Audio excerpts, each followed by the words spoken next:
Welcome back to Reno Murders, Death in the Biggest Little City, the Comstock Queen, the murder of Julia Bulette. Virginia City in the 1860s was a place where dreams and nightmares lived side by side. The Comstock Lode had made it one of the richest mining towns on earth. Mansions rose against the high desert sky, opera singers performed for men fresh out of the mines, and champagne flowed as freely as whiskey.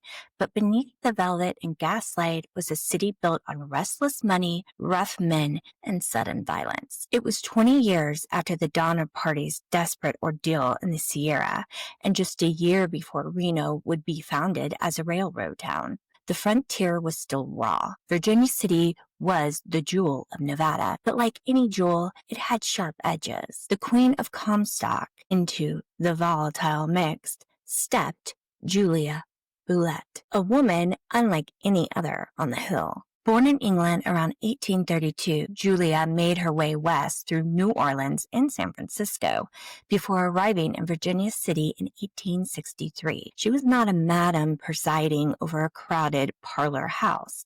Instead, she lived independently in a small cottage at 5 North D Street, decorated with velvet curtains, lace trim, and gilt furnishings that reflected both her taste and ambition. Julia was striking, tall, slender, with dark hair and intelligent gray eyes. She had a regal air that made her stand out in the crowd. She wore rich silks, bold jewelry, and elegant hats. But more than her appearance, her fearless independence that gave her the title, the Queen of the Comstock. She cared for the sick during epidemics, gave money to miners down on their luck, and rode proudly with Virginia Engine Company No. 1 in parades. In a hard-drinking, male-dominated town, Julia was more than just tolerated. She was embraced. A brutal morning on January 20th, 1867, Virginia City awoke to horror. Julia's maid discovered her body in the bedroom of her cottage. She had been beaten and strangled. The room told a tale of violence, furniture overturned, drawers pulled open, jewelry and silver missing. The news spread fast. By afternoon, crowds gathered in the street outside her home. Julia was not just another prostitute to the people of Virginia City. She had become a symbol of the town's strange mix of roughness and refinement. Her murder felt like a personal wound. The investigators and trial suspicion fell on John Millain.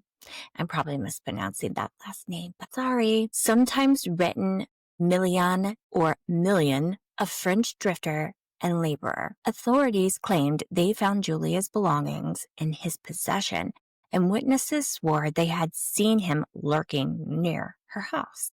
His trial in Story County drew massive attention. The courtroom was packed, miners, businessmen, newspapermen, even families, all wanting to see justice served. The prosecution painted Jean as a violent foreigner, desperate and greedy. The defense argued the evidence was thin, circumstantial at best, but the public's mood had already turned. The Queen of the Comstock had been murdered, and someone had to pay. When the guilty verdict came down in March 1867, cheers inside the courthouse drowned out the defense's protest. The hanging, more than a year later, on April 24, 1868, Jean was led to the gallows. Thousands crowded into Virginia City to watch.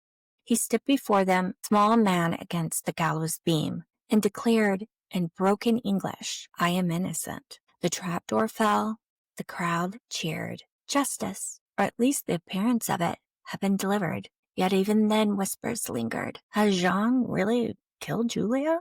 Or had Virginia City simply needed a scapegoat to settle its grief? Julia's funeral was one of the largest in town's history. Her coffin was draped with the flag of Engine Company No. 1, and firemen carried her to her grave in Flowery Hill Cemetery. Bells tolled, shops closed, and the town turned out in mourning. Newspapers as far away as San Francisco and New York covered her death, elevating her from local figure to legend. She became more than a murdered woman. She became a story, symbol of how fragile even the strongest could be in the Wild West. Later, cultural portrayals of Julia's memory lived on. Mark Twain, who had walked those same streets as a young reporter, wove her world into his tales of Nevada. Decades later, brothels in the state would adopt her name, trading on her legend. Even Hollywood touched her story. An episode of Bonanza in the 1960s reimagined Julia as a romantic heroine, though the real tale was far darker. Virginia City itself leaned into her legend. Tourists still hear about the Queen of the Comstock, her house long gone, but her ghost said to wander the hill. Echoes in Reno's history when Julia was murdered in 1867. Reno didn't yet exist as more than a rough settlement at Lake's Crossing. But the sensational coverage of her death spilled across the state, shaping the way outsiders viewed Nevada. To them, it was a land of silver, saloons, and sudden death.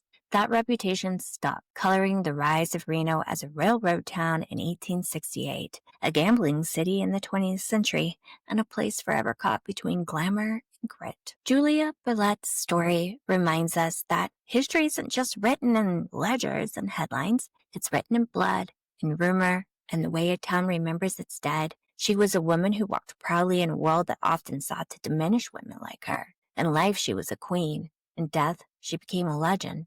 This is Reno Murders, Death in the Biggest Little City. Stay safe out there, people. If you like what you heard today, share it, like it, and subscribe.